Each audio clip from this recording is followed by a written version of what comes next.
Hello students, मैं हूं सुशील sir, easy physics वाला।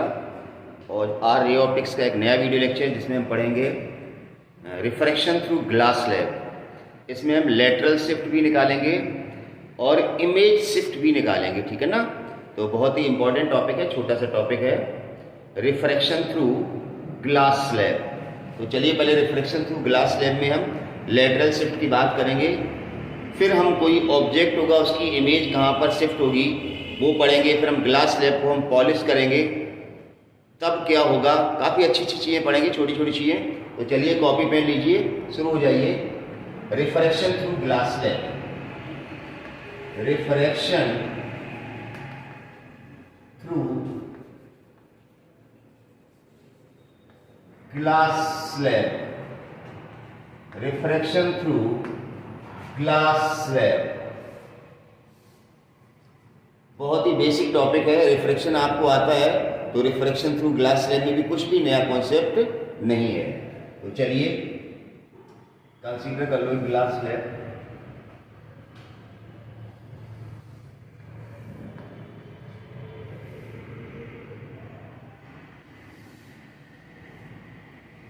ठीक है, ये ग्लास स्लैब है, इसका थिकनेस भी है। थिकनेस से मतलब है यहाँ पर कि लाइट रे यहाँ से एंटर होगी, यहाँ निकलेगी, मतलब कितना पाथ लाइट रे इसके ग्लास स्लैब के अंदर ट्रेवल करेगी वो थिकनेस है यहाँ पर, ठीक है ना। इंसिडेंट रे बनाइए, ये इंसिडेंट रे हो गया। नॉर्मल आपको पता है, ये नॉर्मल हो गया। ये रेयर मीडियम है, ग्लास स्लैब डेंसर मीडियम है, लाइट रे या रेयर मीडियम से डेंसर। देखो ये एयर है, एयर है, इसका मतलब रिफ्रैक्टिव इंडेक्स एयर का कितना ले लिया, 1 है। ये ग्लास है तो इसका रिफ्रैक्टिव इंडेक्स म्यू जी ले लो या सिंपल म्यू ले लो, क्योंकि एयर का 1 ले लिया, फिर म्यू जी को हम म्यू ले लें, कोई फर्क नहीं पड़ता, ठीक है ना। चलिए रेयर से डेंसर में आएगी, it bends towards the normal. ये लाइट रे नॉर्मल तरफ बेंड होगी, फिर यहाँ रिफ्रैक्शन होगा, दो सरफेस हैं, यहाँ फिर नॉर्मल डालिए। अब क्या होगा, it bends away from the normal. अब अवे फ्रॉम का मतलब बच्चा जब अवे करता है तो कहीं पर भी मोड़ देता है। तो ध्यान आपको ये भी रखना है कि जो इंसिडेंट रे आ रही थी उसको आप एक्सटेंड कर लो, ठीक है ना, इसको एक्सटेंड करो और इसके पैरेलल दूसरी रह जाएगी, ऐसे करके पास होगा इसका। अबे का मतलब ये नहीं कितना ही अबे कर दो, क्योंकि आपने पढ़ रखा है ये एंगल और ये एंगल, दोनों एंगल बराबर होते हैं। इसका मतलब ये जो इमर्जेंट रे है वो इंसिडेंट रे का जो एक्सटेंडेड पाथ होगा उसके पैरेलल होगी। तो ये करेक्ट डायग्राम। अब लेटरल शिफ्ट कितना होगा, एक्चुअल रे इस डायरेक्शन मारी, जो आपका एक्सटेंडेड पाथ। अगर ग्लास स्लैब नहीं होती तो सीधा पाथ यही था ना, लेकिन ग्लास स्लैब वजह से पहले ये इधर गई फिर इधर गई, तो इतना लेटरल डिस्प्लेसमेंट हो गया। ये यहां से परपेंडिकुलर डाल दो, ये लो यहां से यही लेटरल शिफ्ट है, डी स्मॉल डी, ये लेटरल डिस्प्लेसमेंट है यहां से यहां तक, यही हमें फाइंड आउट करना है। तो देखिए ये आई ले लो, angle of incidence, no problem. ये रिफ्रैक्शन एंगल होगा आर। अब थोड़ी बहुत ज्योमेट्री आपको आती है, ये एंगल ऊपर वाला आई है तो नीचे वाला पूरा एंगल आई होगा, वर्टिकली अपोजिट एंगल, उसमें से ये आर हो गया, तो ये बचा हुआ एंगल ये पीछे वाला ये कितना होगा, ये होगा आई माइनस आर, ठीक है ना। बस अब ज्यादा कुछ नहीं करना, फिजिक्स सिंपल सी मैथमेटिक्स है। पॉइंट को नाम दे दो कुछ भी, ए बी सी और कैपिटल डी, ठीक है ना। तो सबसे पहले हमें क्या निकालना, हमें ये लेटरल शिफ्ट निकालना है बेसिकली, सी डी जो स्मॉल डी कंसीडर किया है, इसी को हमें कैलकुलेट करना है कि ये लेटरल शिफ्ट कितनी होगी। देखिए आपने रे को समझ लिया होगा, ये ग्लास स्लैब था, वापस समझिए, लाइट रे इंसिडेंट नॉर्मल तरफ झुकी, फिर नॉर्मल से दूर हुई। नॉर्मल से जब आप दूर हटाते तो ध्यान रखना एक्सटेंडेड रे पहले बना लेना, जो इंसिडेंट रे है उसको एक्सटेंड कर लेना और उसी के पैरेलल इसको खींच देना, तो आपकी इमर्जेंट रे एकदम परफेक्ट बनेगी। और दोनों इमर्जेंट रे और एक्सटेंडेड रे के बीच में जो सेपरेशन है इसी को हम कहते हैं लेटरल शिफ्ट। ठीक है ना। तो लेटरल शिफ्ट हम अभी निकालने जा रहे हैं। चलिए, तो सबसे पहले ट्रायंगल लेंगे A B C, from triangle A B C. अब आपको ये ए बी तो पता है, ये कितना है, टी है, ये थिकनेस है, वही टी है। एंगल के सामने साइड ये परपेंडिकुलर हो गया, ये बेस हो गया, ये हाइपोटेन्यूज। बेस हमें पता है, हाइपोटेन्यूज हमें निकालना है। तो बेस अपॉन हाइपोटेन्यूज क्या होता है, cos थीटा, या हाइपोटेन्यूज अपॉन बेस कर, कुछ भी कर लो आप, कोई दिक्कत नहीं। तो देखिए हम क्या करेंगे, A B upon A C, A B upon A C. A B का मतलब बेस और अपॉन हाइपोटेन्यूज, cos थीटा की हो जाएगा cos r। ए बी कितना है, टी है, तो T upon A C is equal to cos r। तो यहां से ए सी आपको मिल जाएगा, ए सी निकालोगे तो आ जाएगा टी अपॉन cos r। ये तो पहला काम कर लो। ए सी का मतलब ये ए सी, ये डिस्टेंस मिल गई। अब हमें ये ए सी पता है, तो अब हम सी डी निकालेंगे इस ट्रायंगल में। अब ट्रायंगल कौन से लेंगे, A C D. Again from triangle A C D. अब हम ए सी डी वाला ट्रायंगल लेंगे। देखिए हमें सी डी पता है, सॉरी सी डी निकालना है, और ए सी पता है। एंगल के सामने साइड परपेंडिकुलर, ये परपेंडिकुलर हो गया, ये बेस हो गया हाइपोटेन्यूज, परपेंडिकुलर अपॉन हाइपोटेन्यूज, मतलब C D upon A C, C D upon A C equal to sine theta, तो साइन आई माइनस आर। ये वाला ट्रायंगल लिया है, इसमें एंगल आई माइनस आर, तो साइन आई माइनस आर। यहाँ से सी डी बराबर आ जाएगा A C into sine i minus r. अब ये ए सी कितना है, ए सी हम निकाल चुके हैं, टी अपॉन कॉस आर, हो जाएगा T upon cos r into sine i minus r. यही सी डी का फार्मूला है। सी डी का मतलब लेटरल शिफ्ट, जिसको हमने डी लिया है, तो डी लिख सकते हो आप यहाँ पर, डी बराबर T sine i minus r upon cos r. ये लेटरल शिफ्ट का फार्मूला है, इसको नोट करें फटाफट। ये बोर्ड में भी पूछा जाता है, इसमें छोटा मोटा न्यूमेरिकल भी आ सकता है। चलिए नोट कीजिए।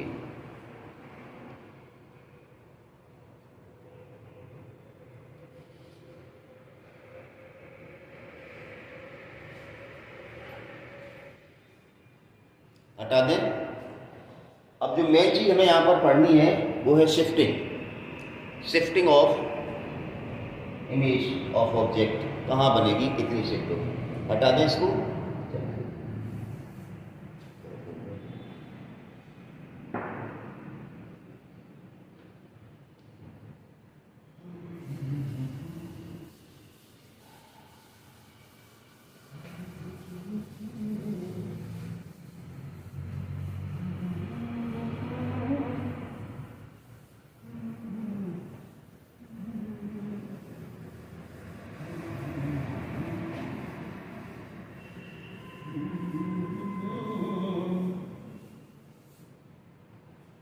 शिफ्टिंग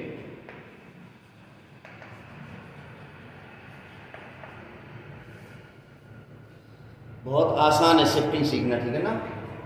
बनाइए क्लास ले।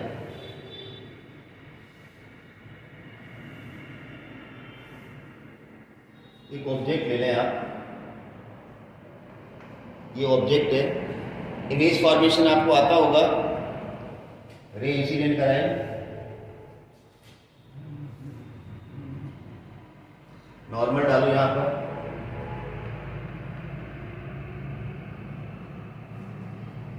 अब ये रेयर से डेंसर मीडियम में जाएगी तो क्या होगा, एक बैंड शुरुआत का नॉर्मल, नॉर्मल तरफ झुकेगी, फिर यहां पर नॉर्मल डालिए तो it bands away from the normal, या फिर आपको नॉर्मल डालना पड़ेगा ना।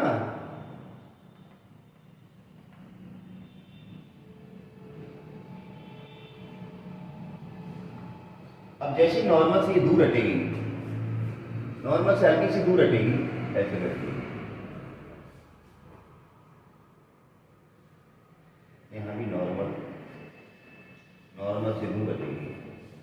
अब ये दोनों रे आगे कहीं नहीं मिलेंगी, इनको हम पीछे एक्सटेंड करेंगे। देखो ये दोनों रे पीछे एक्सटेंड करेंगे तो यहां की इमेज बनेगी, ये है इमेज। तो आपका ऑब्जेक्ट ये था और इमेज यहां बनेगी, तो ये चीज यही शिफ्ट है एस। जैसे देखिए रे कोर्स बड़ा आसान है। ऑब्जेक्ट ये आपने यहाँ रे डाली नॉर्मल तरफ, जो कि फिर नॉर्मल से दूर हट गई। अब ये दोनों दूर रे आगे तो कहीं मिलेगी नहीं ना, इनको पीछे एक्सटेंड कर लिया तो यहाँ पर इमेज बन गई। तो ये आपका शिफ्ट हो गया। इमेज कहाँ शिफ्ट होगी? इस शिफ्ट का फार्मूला वही है जो हमने रियल डेप्थ और अपरेंट डेप्थ में आपको बताया था। शिफ्ट का फार्मूला T 1 - 1/μ। T क्या है? ये ग्लास स्लैब की थिकनेस है, और म्यू क्या है? इसका रिफ्रैक्टिव इंडेक्स है। Mu is the refractive index of the medium of the slab या material of the slab. T is the thickness of the slab. तो ये शिफ्टिंग का फार्मूला आ गया। इस पे अपन कोई न्यूमेरिकल कर सकते हैं, ठीक है ना? तो चलिए ये फार्मूला नोट करो, फिर एक क्वेश्चन लेते हैं। चलिए मल्टीपल स्लैब्स का ले लेते हैं। चलिए क्वेश्चन लेता हूं। जैसे एक स्लैब रख दी हमने 2-3,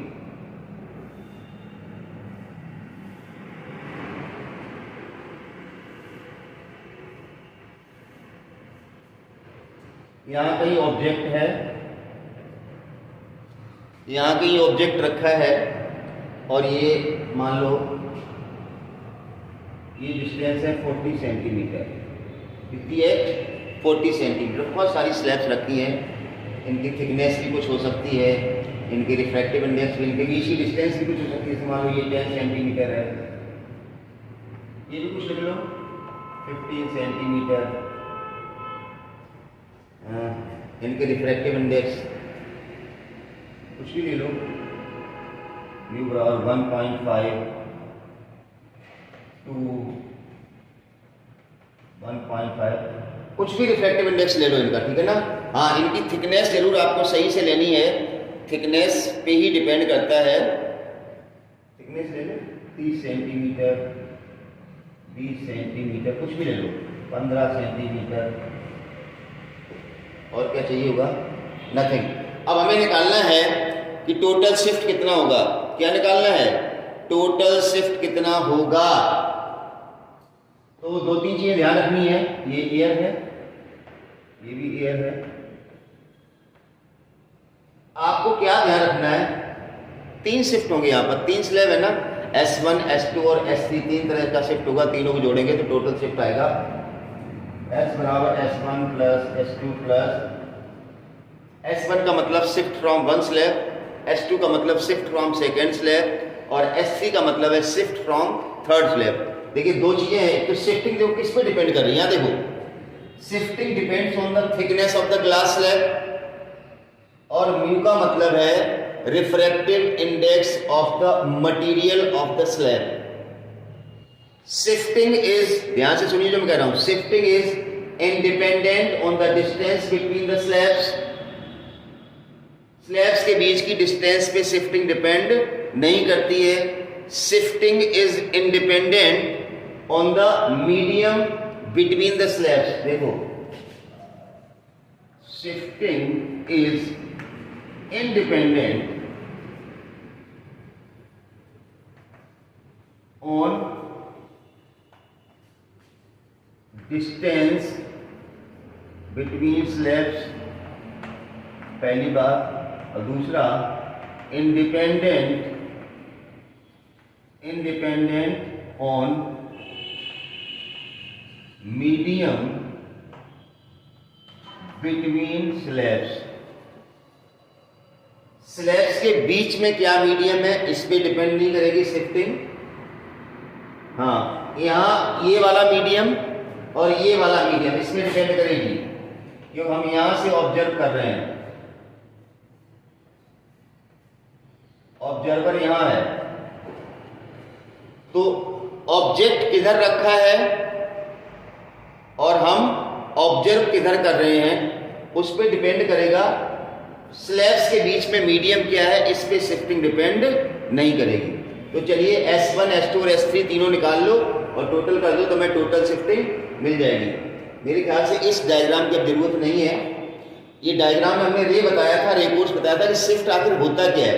ये ऑब्जेक्ट था, इसकी इमेज यहाँ शिफ्ट होगी। एक चीज और ध्यान देने वाली बात है, जो शिफ्टिंग ऑफ इमेज होती है, shifting of image will be along the direction of ray propagation.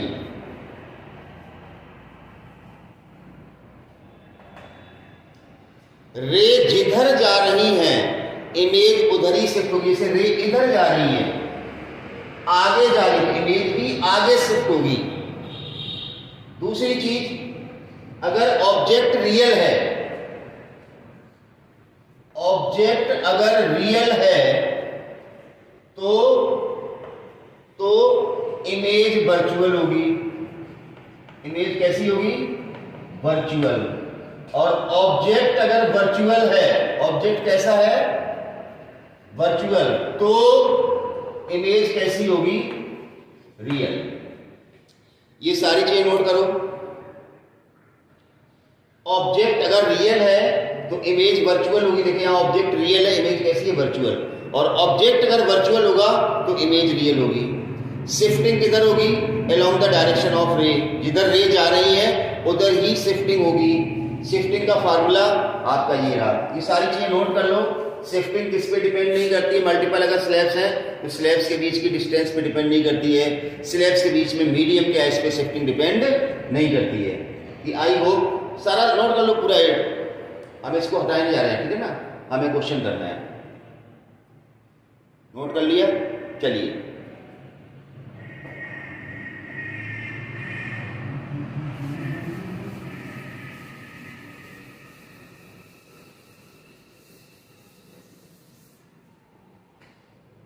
निकाल लेते हैं शिफ्टिंग।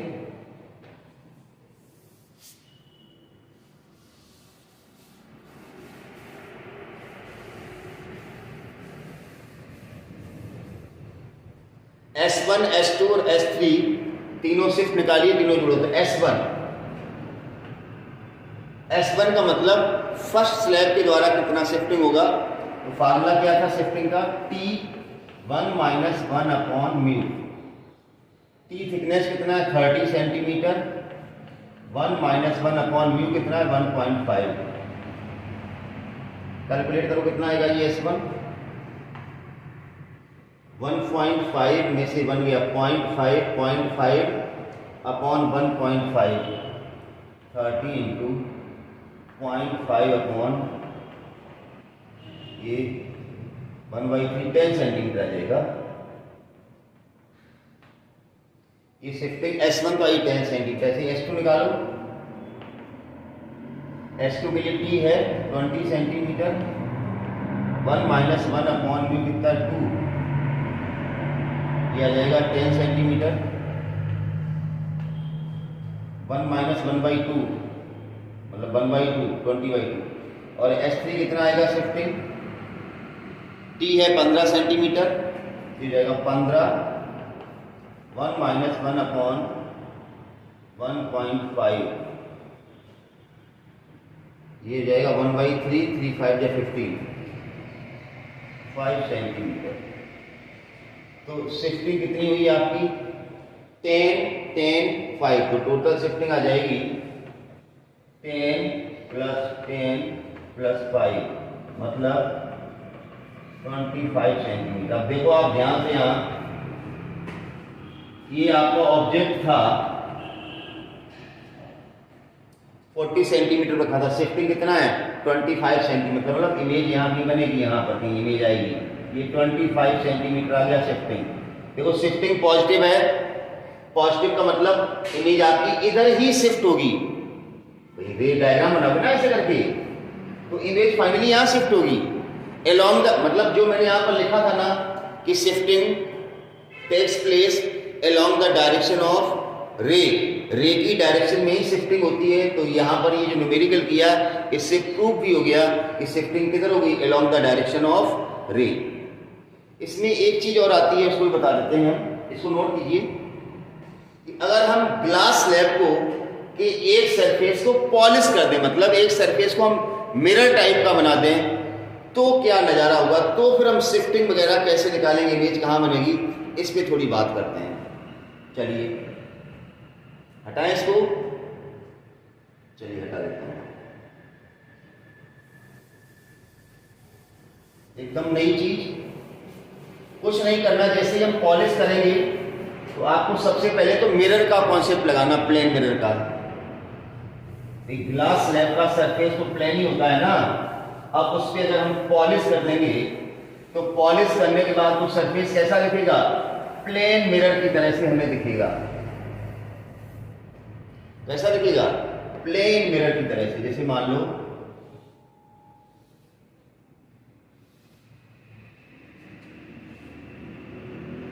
ये है ग्लास स्लैब, अब इस पे हमने कर दिया पॉलिश। पॉलिश कर दो। अब यहां कहीं ऑब्जेक्ट रख लो, ये ऑब्जेक्ट रख लिया। अब इसके कुछ डाटा वगैरह ले लेते हैं अपन, कुछ डाटा ले लेते हैं। थिकनेस ले लेते हैं, जैसे टी बराबर 3 सेंटीमीटर, म्यू 3/2 मतलब 1.5 हो गया। और ऑब्जेक्ट कितनी डिस्टेंस पे ले लें, यहाँ से 10 सेंटीमीटर ले लें, 10-12 कुछ भी ले लें। चलिए, तो सबसे पहला काम ये है, सबसे पहला काम कि प्लेन मिरर की प्रॉपर्टी लगाओ। By using property of plane mirror. Plane mirror की प्रॉपर्टी लगाएं कि ये आपको सारा कुछ दिखेगा कैसे, आपको ऐसा दिखेगा। देखो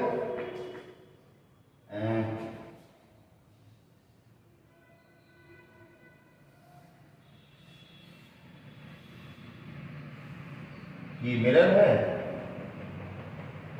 आपको एक ऐसे जैसे स्लैब और यहाँ दिख जाएगी, ऐसे जैसे स्लैब और दिख जाएगी। अब ये आपका यहां रखा था 12 सेंटीमीटर पे,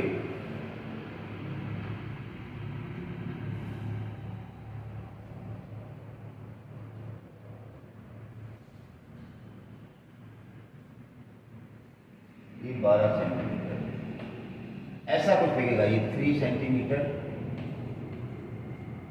3/2। देखिए प्लेन, जैसे ये जैसे ही मिरर बना दिया, इसको एक सरफेस को हमने पॉलिश कर दिया, तो आपको सिचुएशन ऐसी कुछ दिखेगी। बिल्कुल देखो, प्लेन मिरर की प्रॉपर्टी लगा के देखो, अपना दिमाग लगा के देखिए, बिल्कुल आपको ऐसा दिखेगा। मतलब ये ऑब्जेक्ट है तो ऑब्जेक्ट की इमेज आपको यहाँ की दिखेगी ऐसे करके, मतलब इस तरह से ये दिखेगा। जो ये है वो ऐसा पलट के दिखेगा ऐसे करके। अब देखिए शिफ्टिंग कितनी होगी, पहले आपको शिफ्टिंग निकालनी है। देखो शिफ्टिंग चाहे S1 + S2 करके निकालो या डायरेक्ट 2 से गुणा करके निकालो। जो शिफ्टिंग आएगी 2 × फार्मूला वही शिफ्टिंग है, S = T × 1 - 1/μ। तो 2 स्लैब है तो 2 बार अलग अलग S1 S2 नहीं निकालते, डायरेक्ट हमने 2 से मल्टीप्लाई कर दिया।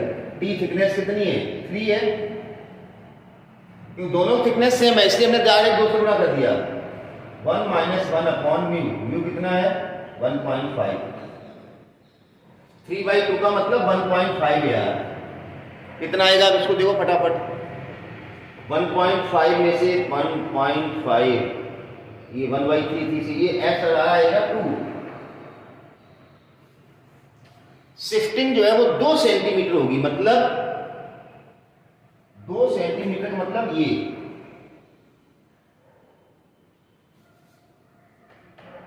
हो गया 2 सेंटीमीटर। यहां कहीं इमेज बनेगी आपकी, ऐसे दिखेगी।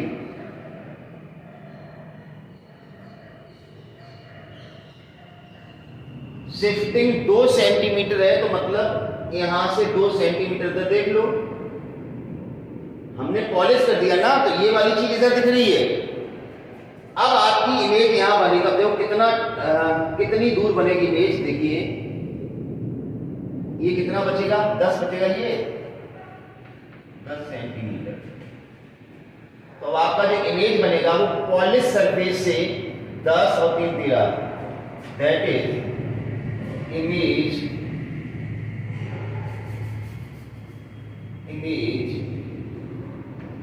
seen at 13 centimeter from polished surface। देखो भाई, शिफ्टिंग 2 सेंटीमीटर हुई, 2 सेंटीमीटर का मतलब यहां कहीं शिफ्ट हो गया, तो ये बचा 10 और ये 3, तो मतलब इस सरफेस से 13 सेंटीमीटर दूर, ये 13 हो गया ना, 13 सेंटीमीटर दूर आपको कहीं इस ऑब्जेक्ट का इमेज दिखेगा। अगर हमने इस सरफेस को पॉलिश कर दिया, मिरर बना दिया, तो अब तो मिरर में दिखेगी ना इमेज, तो इस ऑब्जेक्ट की इमेज कहां दिखेगी आपको, यहां पर दिखेगी, क्योंकि 2 सेंटीमीटर का शिफ्ट आ गया। तो यहां दिखने का मतलब है ये 10 ये बचा और 3 ये, पॉलिश सरफेस से 13 सेंटीमीटर दूर दिखेगा। तो बहुत ही अच्छा क्वेश्चन था, नोट कर लीजिए आप इसको भी, ठीक है ना। Distance of image from polished surface will be 13 centimetre. तो ये एक छोटा सा टॉपिक था, रिफ्रैक्शन थ्रू, इसको नोट कर लेना, रिफ्रैक्शन थ्रू ग्लास लैब, इसमें हमने शिफ्टिंग भी बताया, एक सरफेस को पॉलिश किया। अगला जो वीडियो लेक्चर आएगा रे ऑप्टिक्स का, बहुत ही इंपॉर्टेंट होगा, it is based on TIR, total internal reflection, बहुत ही कमाल का टॉपिक है। तो सीक्वेंस में वीडियो देखते रहिए। जिन्होंने अभी तक चैनल को सब्सक्राइब नहीं किया है, चैनल को सब्सक्राइब कर लें, बेल आइकॉन दबा दें ताकि रेगुलर नोटिफिकेशंस मिलते रहें। Thank you for watching.